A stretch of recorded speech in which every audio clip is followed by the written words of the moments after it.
नमस्कार बंधुरा आज के माम किचन থেকে জয় মণ্ডল বলছি। আজকে আপনাদেরকে আমি কচুর লতির চচ্চড়ি বানিয়ে দেখাবো।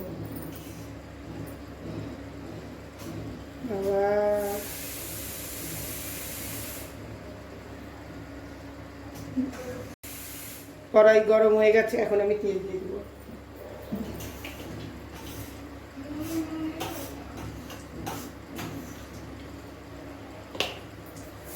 তেলটা গরম,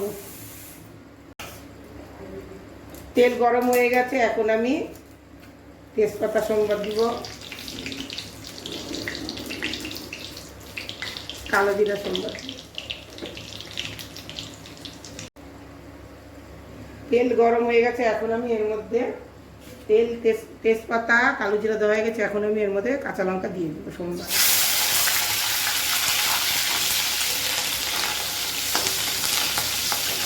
এখন আমি পেঁয়াজ কুচি দিয়ে দেবো।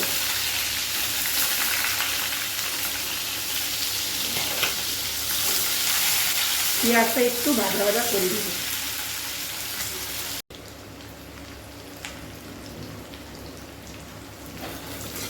পেঁয়াজটা আমার ভাজা ভাজা হয়ে গেছে, এখন আমি এর মধ্যে এই যে ছোলা কচুর লতি আমি এর মধ্যে এখন দিয়ে দিব।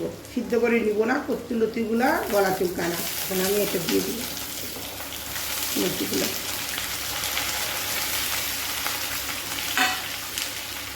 এখানে আমি টমেটোর কুচিটাও দিয়ে দিব, দিয়ে একটু ভাজা ভাজা করে দিই।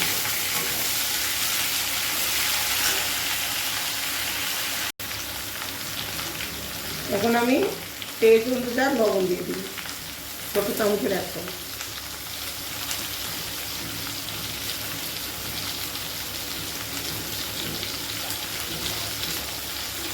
অল্প একটু হলুদ দিয়ে দিব।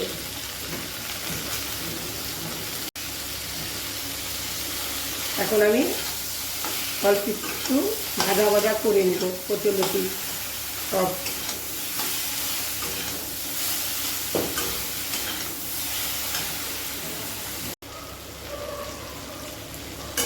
দেখুন ভাজা ভাজা হয়ে গেছে, তেল বেরোচ্ছে। এখন আমি এর মধ্যে অল্প একটু সরষে বাটা, জিরা, 2 কোয়া রসুন আমি এর মধ্যে দিয়ে দিব।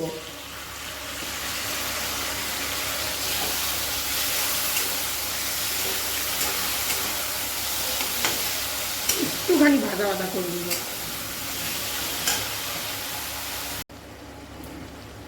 এখন আমি ধনিয়া পাতা দিয়ে দিব, অল্প একটু দিয়ে দিলাম। হয়ে গেছে আমার কচুর লতি চচ্চড়ি।